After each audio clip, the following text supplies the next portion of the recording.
Shalom, selamat pagi.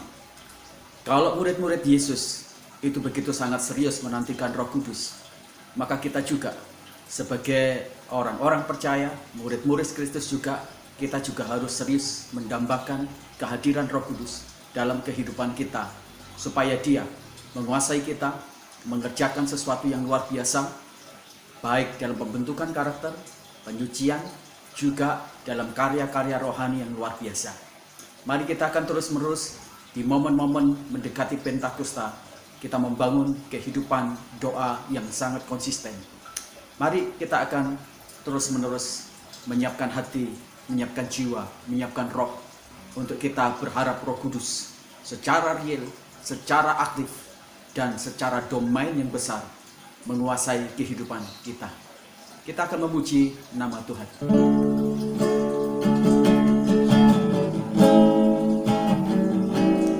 Di api, di hujan, seperti yang Kau janjikan, berembus Roh Kudus, curahkanlah urapan-Mu sekarang. Di api,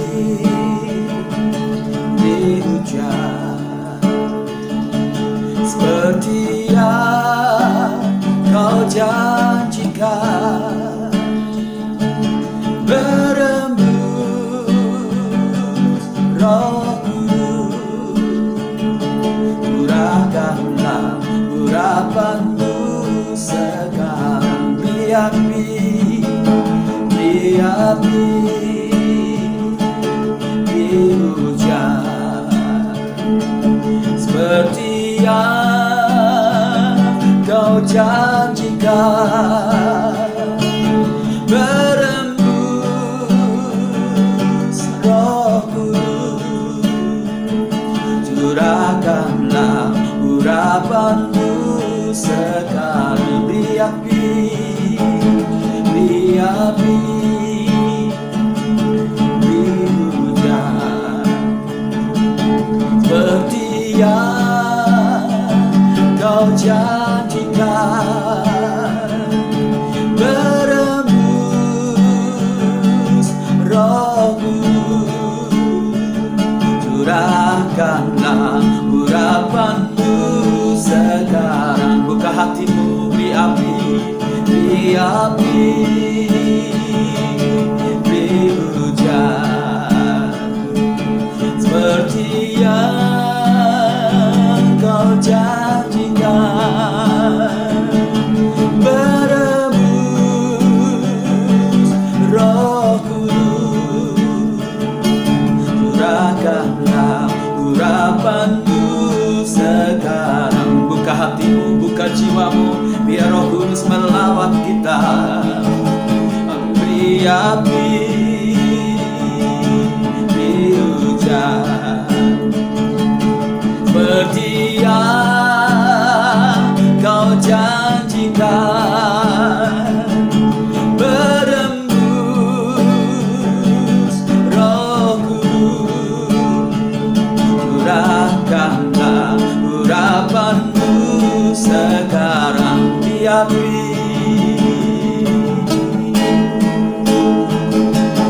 di api,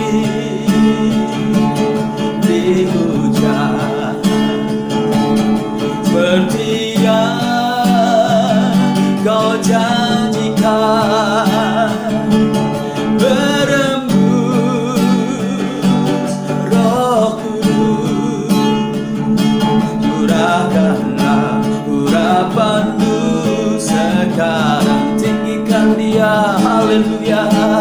Di api, di hujan, di hujan, seperti yang Kau janjikan, berembus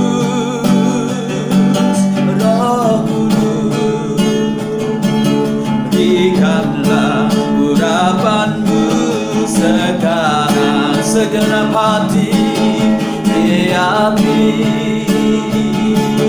beri hujan, haleluya.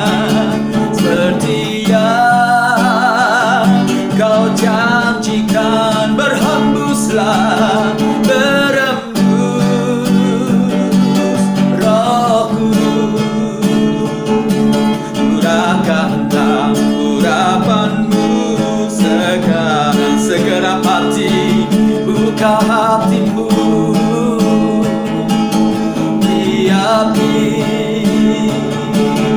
di hujan, seperti yang kau janjikan, seperti yang kau janjikan, berhembuslah, berembus Roh-Ku. Curahkanlah urapanmu sekarang, di api, di api, di hujan, seperti yang kau janjikan, berhembuslah, berembus Roh Kudus. Curahkanlah urapanmu sekarang, curahkanlah urapanmu sekarang, curahkanlah, curahkanlah urapanmu sekarang. Beri apimu Tuhan, beri Roh Kudus-Mu, haleluya, haleluya.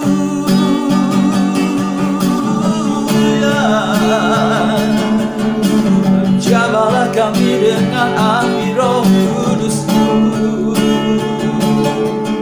sucikan kami dengan api Roh Kudus-Mu, baptis kami dengan Roh Kudus penyuci, barui kami dalam Roh Kudus-Mu Tuhan. Kau ditinggikan, Kau disembah, Kau mulia, Kau ajaib selamanya, luar biasa. Kami rindukan Roh Kudus-Mu, kami perlu Roh Kudus-Mu Tuhan. Biarlah api Pentakosta-Mu membakar kami Tuhan. Biar kami memberitakan Injil-Mu, biar kami menjadi saksi-Mu. Ku sembah Kau selama-lamanya Roh Kudus, ku puji Engkau, ku agukan. Ya Tuhan, kami merindukan Roh Kudus-Mu. Sebagaimana para murid-murid Tuhan di awal, mereka begitu luar biasa antusias. Mereka begitu serius untuk mendapatkan Roh Kudus. Dan mereka Tuhan begitu banyak mengalokasikan sesuatu yang sangat penting di waktu-waktu mereka, di kehidupan mereka. Dan mereka kemudian mengabdikan seluruh totalitas mereka. Bukan sekedar berdoa, tapi mereka mengabdikan diri mereka di dalam doa. Sehingga mereka menjadi pendoa-pendoa yang berdoa. Sehingga mereka semuanya Tuhan betul-betul menjadi satu pribadi yang mendambakan Roh Kudus, menjadi bagian yang terpenting dalam hidup mereka, yang mengubahkan sifat karakter dan membentuk mereka semuanya memiliki dinamika semangat untuk menjadi pemberita-pemberita Injil yang berani, menyatakan kesaksian-kesaksian yang hidup dari pekerjaan Roh Kudus yang telah membaptiskan mereka dan menenggelamkan mereka semuanya dalam sifat kodrat ilahi. Ya Bapa, kami merindukan Roh Kudus-Mu, supaya kami juga kemudian diberikan kemampuan oleh kuasa Roh Kudus-Mu menyatakan sebuah demonstrasi karunia-karunia Tuhan dalam hidup kami semuanya, supaya dunia melihat Yesus yang kami sembah adalah Yesus yang dahsyat, yang perkasa. Yesus yang kami sembah adalah Yesus yang melakukan berbagai manifestasi keajaiban dan mujizat-mujizat yang luar biasa, supaya olehnya orang melihat Yesus orang mengenal Yesus dalam demonstrasi kuasa keajaiban-Mu. Terima kasih ya Tuhan. Sebelum kami berdoa dan kami akan merenungkan kebenaran firman-Mu Tuhan, kami siap dalam nama Tuhan Yesus kami berdoa. Haleluya. Amin. Ya, selamat pagi Bapak Ibu yang kekasih di dalam Tuhan. Jikalau para murid-murid Yesus serius mereka mendambakan kehadiran Roh Kudus, maka seharusnya kita juga sangat serius untuk mendambakan Roh Kudus. Hari ini saya akan membawa satu renungan kebenaran firman Tuhan. Di waktu-waktu kita akan meminta supaya kehadiran Roh Kudus bekerja secara optimal dalam hidup kita semuanya. Saya ingin membawa kita semuanya dalam sebuah renungan. Kita sangat butuh Roh Kudus. Saya ingin mengajak kita semuanya membuka di dalam Kisah Rasul pasal yang pertama, ayat yang ke-6 sampai ayat yang ke-8. Maka bertanyalah mereka yang berkumpul di situ, Tuhan, maukah engkau pada masa ini memulihkan kerajaan bagi Israel? Jawabnya, engkau tidak perlu mengetahui masa dan waktu yang ditetapkan Bapa sendiri menurut kuasanya. Tetapi kamu akan menerima kuasanya, yaitu kalau Roh Kudus turun ke atas kamu, dan kamu akan menjadi saksiku di Yerusalem dan di seluruh Yudea dan Samaria dan sampai ke ujung bumi. Amin. Berbahagialah kita yang membaca kebenaran firman Tuhan, menyimpan, melakukannya, karena firman Tuhan akan menjadi berkat bagi kita semuanya. Jikalau Tuhan memerintahkan kita semuanya untuk tidak bergerak dan menunggu, maka jangan mencoba untuk kita bergerak, karena itu yang akan menyebabkan kita tidak mendapatkan hasil yang maksimal. Jikalau Tuhan memerintahkan kita untuk kita menunggu, maka lebih baik kita mengambil energi dengan berdiam diri. Jikalau Tuhan tidak memimpin pergerakan kita dan kita disuruh berdiam, maka lebih baik kita berdiam diri mengikuti instruksi Tuhan. Sebab tanpa kepemimpinan Tuhan, maka kita pasti tersesat. Jikalau Tuhan tidak menyengkapi kita dengan Roh Kudus, jangan bergerak, karena kita pasti akan letih dan kita pasti akan kalah dalam setiap perjalanan pelayanan atau meniti sebuah kehidupan tanpa Roh Kudus. Maka kita pasti akan letih, lesu, karena kekuatan yang dari diri kita tidak akan cukup memadai untuk kita menggumuli sebuah kehidupan. Pada waktu Yesus memerintahkan kepada para murid-muridnya untuk mereka berdiam diri di Yerusalem menunggu janji Tuhan, maka para murid sangat serius, luar biasa. Para murid menyadari bahwa ketika Tuhan memerintahkan mereka untuk dipenuhi Roh Kudus, itu merupakan satu perkara yang begitu sangat penting. Itu merupakan satu perkara yang sangat serius. Dan apa yang diperintahkan oleh Yesus itu dipandang sebagai sesuatu yang sangat penting oleh para murid, dan menyebabkan mereka semuanya menjadi orang-orang juga yang sangat serius untuk menjadi orang-orang yang meminta supaya Roh Kudus itu benar-benar dicurahkan dalam kehidupan mereka. Mengapa Roh Kudus menjadi sesuatu yang harus ada dalam kehidupan orang percaya dan kehidupan gereja? Yang pertama, hanya Roh Kuduslah yang mampu mengalahkan rasa bersalah atau pendiskualifikasi perasaan-perasaan dari kita yang telah gagal. Tidak bisa dipungkiri bahwa para murid-murid Yesus sebenarnya sedang mengalami satu sakit psikologi. Beberapa mereka semuanya adalah orang-orang yang tidak setia dalam pengiringan mereka kepada Kristus Yesus Tuhan. Bukan hanya Petrus sebenarnya yang menyangkali atau mengkhianati Yesus pada waktu Yesus meminta dukungan mereka di Taman Getsemani. Pada waktu Yesus ditangkap, beberapa para murid-murid mereka semuanya melarikan diri, dan mereka menjadi orang-orang yang telah gagal. Mereka adalah orang-orang yang mengkhianati janji kesetiaan mereka kepada Kristus. Nah, tanpa Roh Kudus memperbaharui hati mereka, tanpa Roh Kudus menyembuhkan sebuah luka yang sangat dalam, sebuah penyangkalan psikologis yang mendiskualifikasi mereka semuanya. Mereka merasa tidak layak, tidak pantas untuk menjadi murid atau melakukan tugas-tugas besar. Mereka perlu Roh Kudus supaya Roh Kudus memulihkan luka hati, karena mereka tidak bisa menyenangkan, karena mereka tidak berhasil memenuhi standar dari Kristus, memenuhi untuk menjadi orang yang mendukung bagi Kristus dan pekerjaan-pekerjaan pelayanannya. Bapak Ibu, beberapa banyak dari kita semuanya merasa gagal untuk kita menyenangkan Tuhan, untuk kita gagal memenuhi standar Tuhan, untuk kita gagal melakukan apa yang diperkenan oleh Tuhan. Dan akhirnya kita seringkali menjadi merasa tidak layak. Ada beberapa dari kita merasa kita gagal karena kita telah melakukan dosa yang menurut kita besar. Tapi ingat, iblis akan pakai itu semuanya untuk menuduh. Kita perlu Roh Kudus supaya Roh Kudus menyembuhkan dan membedah, mengoperasi bagian luka sakit dari psikologi kita semuanya, supaya kita tidak merasa didiskualifikasi karena perasaan bersalah, perasaan berdosa yang begitu tinggi, karena kegagalan kita untuk menyenangkan hati kita. Kita perlu Roh Kudus supaya kita semuanya mampu mengalahkan rasa bersalah yang menuduh diri kita. Kita perlu Roh Kudus supaya kita bisa menyembuhkan perasaan dari diri kita yang mendiskualifikasikan diri kita, bahwa kita tidak pantas masuk dalam arena pelayanan atau arena mengiring Tuhan Yesus. Roh Kudus menjadi begitu sangat penting supaya segala cacat-cacat di dalam diri kita semuanya dibenahi, dioperasi, kita jadi sembuh. Kita menjadi sembuh, baru kita kemudian bisa menyembuhkan begitu banyak. Maka kita perlu Roh Kudus supaya rasa bersalah dalam hidup kita semuanya itu menjadi benar. Waktu Daud dia melakukan satu tindakan, dia kemudian mulai berpuasa, berkabung, dan dia betul-betul meminta proses penyembuhan dari Tuhan supaya diampuni oleh dosanya. Baru kemudian dia mengalami pemulihan.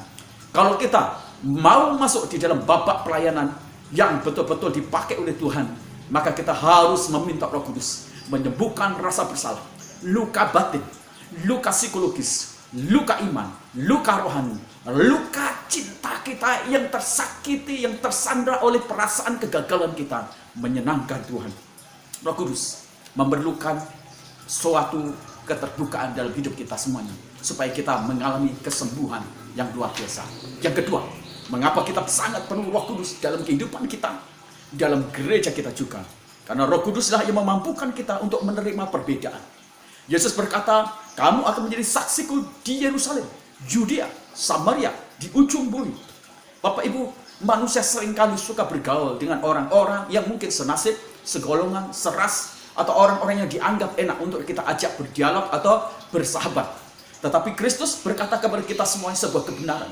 Kamu akan menjadi saksiku di Yerusalem, Yudea, Samaria, sampai ke ujung bumi. Semua itu merupakan sebuah perbedaan. Yerusalem berbeda dengan Yudea, Yudea berbeda dengan Samaria, sampai ke ujung bumi. Yesus menyatakan satu kebenaran, bahwa kebenaran firman Tuhan, iman Kristen dan orang Kristen tidak dapat dipisahkan dari pertemuan-pertemuan dengan orang-orang yang sangat berbeda. Berbeda budaya, berbeda sikap, berbeda bahasa, berbeda latar belakang. Jikalau kita tidak diurapi oleh Roh Kudus, kalau kita tidak dikuasai oleh Roh Kudus, kita tidak akan pernah bisa menerima perbedaan. Kita pasti akan menganggap diri kita begitu hebat, lebih benar, lebih top, lebih superior dibandingkan yang lain. Kita perlu Roh Kudus supaya kita memiliki hati yang betul-betul rendah hati seperti Kristus. Kristus yang kaya, dia turun dalam kemiskinan. Kristus yang hebat, turun dalam segala keterbatasan kelemahannya untuk menerima semuanya dalam segala kerendahan hatinya. Siapapun juga, entah itu orang Israel, entah itu orang Yunani, entah itu orang Samaria, entah orang yang tidak percaya Yesus, semua diterima dalam segala perbedaannya. Kita perlu Roh Kudus supaya kita semuanya bisa menerima perbedaan. Gereja bukan hanya terdiri dari orang kaya, tapi juga ada orang miskin. Gereja bukan terdiri dari orang-orang baik, tapi juga orang-orang yang memiliki masalah-masalah di akar pahit mereka, di kebiasaan mereka, di dosa mereka semuanya. Gereja harus bisa menerima ini semuanya.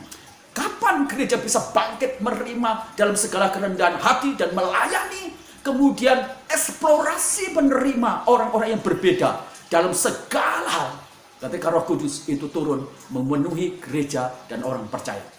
Lihat Bapak Ibu, bagaimana para murid setelah mereka dipenuhi Roh Kudus, mereka mulai memberitakan Injil bukan hanya pada orang-orang Yahudi, orang Samaria, sampai kepada orang-orang yang dianggap kafir, sehingga mereka menjadi berkat. Kita perlu Roh Kudus supaya kita bisa menerima perbedaan-perbedaan yang akhirnya akan ada secara real ketika Injil berjumpa atau masuk dalam konteks yang berbeda. Dan yang terakhir, mengapa kita perlu sangat Roh Kudus? Karena hanya Roh Kuduslah yang bisa memberdayakan kita, mengeksplorasi diri kita, menjadi pemberita Injil yang sangat efektif. Tidak bisa dipungkiri bahwa rapor merah, murid-murid bersaksi tentang kebenaran, tentang demonstrasi mujizat atau kerajaan Allah, warta yang baik, mereka mengalami kegagalan-kegagalan yang luar biasa. Rapor merah mereka begitu sangat nyata. Mereka tidak lulus dalam kelas-kelas penginjilan.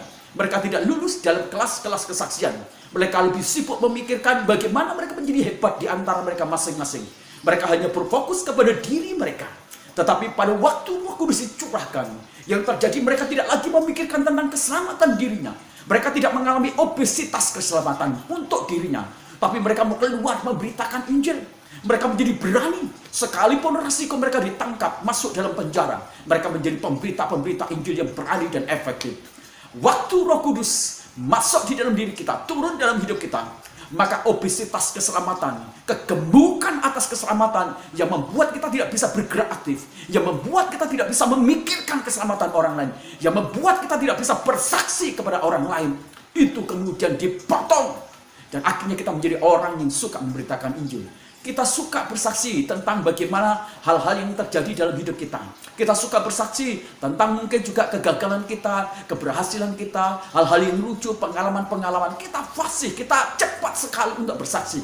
Tapi pada waktu kita bersaksi tentang Yesus yang baik, Yesus yang menguduskan, Yesus yang menyelamatkan, Yesus memberikan tawaran kerajaan surga, kita seringkali bungkam, kita nggak ahli.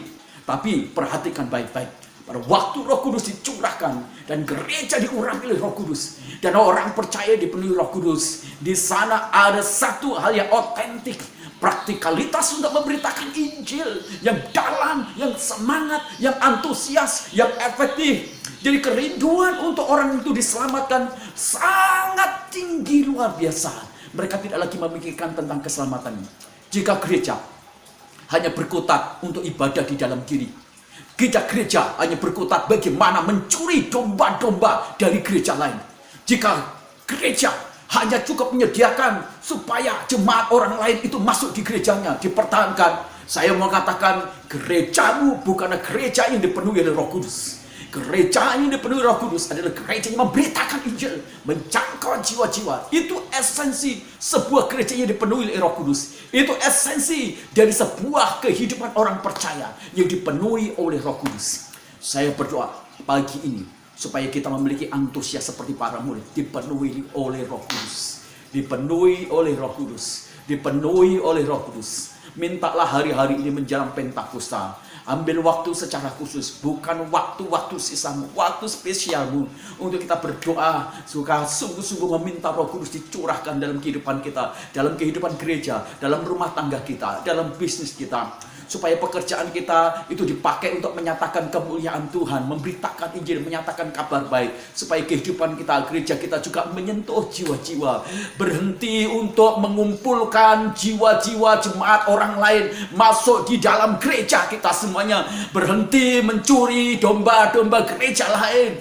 Ini adalah waktu gereja bangkit untuk mengambil jiwa-jiwa yang ada di dalam neraka, yang dikuasai kegelapan. Inilah gereja yang diurapi Roh Kudus. Ini waktunya gereja merebut itu semuanya. Ini waktunya gereja menggunakan otoritas dari Roh Kudus, merebut jiwa-jiwa dikuasai iblis, bukan merebut jemaat-jemaat gereja lain. Mari kita bangkit. Mari kita bangkit. Mari kita bangkit menjadi pemberita Injil yang sangat efektif dan maksimal. Tuhan memberkati kita semuanya. Mari kita berdoa, kita meminta supaya Roh Kudus benar-benar dicurahkan dalam hidup kita. Buka hatimu. Haleluya. Hati dihujat seperti yang Kau janjikan, berembus Roh Kudus, curahkanlah urapan-Mu sekarang. Beri api, beri api, beri hujan, seperti yang Kau mahukan, berembus Roh Kudus, curahkanlah urapan-Mu sekarang. Beri api, beri api, beri hujan, seperti yang Kau janjikan, berembus Roh Kudus, curahkanlah urapan-Mu sekarang. Ya Bapa, kami merindukan betul-betul supaya Roh Kudus kemudian dicurahkan dalam kehidupan gerejamu, dalam kehidupan orang-orang percaya, supaya kami tidak hidup untuk diri kami sendiri, supaya kami Tuhan tidak menjadi orang-orang yang berkutat di dalam, kami tidak berkutat kemudian untuk bagaimana memindahkan jemaat-jemaat orang lain masuk di dalam gereja kami, tapi kami dibangkitkan menjadi gereja dan umat percaya untuk memberitakan Injil, meraih jiwa-jiwa yang belum percaya kepada Tuhan. Tuhan, urapi kami dengan Roh Kudus-Mu, supaya kami menyatakan kemuliaan Tuhan, supaya kami benar-benar Tuhan menyatakan kebesaran, demonstrasi mujizat-Mu. Berdayakanlah diri kami, bukan hanya di karunia rohani, tapi di karakter kami, di kebiasaan baik kami semuanya. Kami dieksplorasi menjadi orang-orang Kristen sebagai surat-surat terbuka yang terbaca bagi dunia ini, supaya orang dunia mengenal Kristus yang ada dalam hidup kami, dan mereka menjadi percaya. Roh Kudus bekerja memastikan kepada kami semuanya menjadi orang-orang yang terus-menerus diurapi. Kami benar-benar menjadi orang-orang yang menunggu dan serius Tuhan menanti hadiran Roh Kudus ini Tuhan. Terima kasih, kami berterima kasih. Bangkitkan gerejamu menjadi gereja yang diurapi Roh Kudus, supaya mereka memiliki bagian dari konsep teologi yang benar, praktikalitas teologi yang baik, yang benar dalam Tuhan, pemberdayaan, pengejawantahan dalam kehidupan gereja mereka, bukan hanya di dalam jemaat, tetapi juga di dalam Tuhan, kemitraan dengan gereja-gereja lain, juga dalam kemitraan dengan masyarakat sosial ini Tuhan, supaya gereja benar-benar menjadi berkat, menjadi salam bagi banyak orang. Tuhan, kami merindukan supaya kami semuanya, jemaat kami dilawat oleh Roh Kudus, gereja-gereja Tuhan dilawat oleh Roh Kudus. Ada kebangkitan penginjilan besar-besar, ada kebangkitan untuk kami diubahkan, mentransformasi kota, mentransformasi diri kami, mentransformasi keluarga kami, mentransformasi gereja kami, mentransformasi banyak orang, sehingga pekerjaan-pekerjaan Tuhan yang ajaib, yang terang itu melanda seperti gelombang tsunami yang menjamah setiap hati, setiap orang-orang yang belum percaya. Di dalam nama Tuhan Yesus, kiranya Roh Kudus Engkau mengurapi kami semuanya, kiranya Roh Kudus turun kepada kami semuanya, supaya kami menjadi gereja yang hidup, bukan gereja yang mati. Kami tahu nyawa gereja ada di dalam Roh Kudus, kami tahu kebenaran gereja ada di dalam Roh Kudus yang memberi pencerahan kepada kami tentang kebenaran-kebenaran Tuhan yang absolut, supaya kami Tuhan juga akhirnya memiliki konsep yang baik dalam teologi, tapi juga kami memiliki praktikalitas yang baik sesuai dengan pengertian kebenaran-Mu Tuhan. Terima kasih, kami memberkati gereja-gereja, orang-orang yang percaya, yang mereka hari-hari ini sedang berdoa bersama-sama, mereka merindukan kehadiran Roh Kudus, jamahan Roh Kudus, dan supaya mereka semuanya bukan hanya untuk obesitas kebanggaan diri mereka menjadi obesitas di dalam rohani, menjadi obesitas dalam karunia, mereka menjadi obesitas di dalam Tuhan, keselamatan dirinya sendiri, tapi mereka menjadi orang yang ringan, dan mereka memberitakan Injil dengan semangat, dengan antusias, dengan kegemaran tingkat tinggi, dan mereka akhirnya Tuhan menutup kerajaan-kerajaan neraka, karena pekerjaan Roh Kudus ada pada gereja, ada pada orang-orang percaya yang membangkitkan kemurnian Tuhan, tentara-tentara yang memberitakan Injil dan menyelamatkan banyak jiwa di bawah dalam kerajaan surga. Terima kasih, dalam nama Tuhan Yesus Kristus kami bersyukur Tuhan. Haleluya, amin. Ingat Bapak Ibu yang kekasih dalam Tuhan, mari kita membangun doa kita. Tuhan memberkati kita semuanya. Haleluya, amin.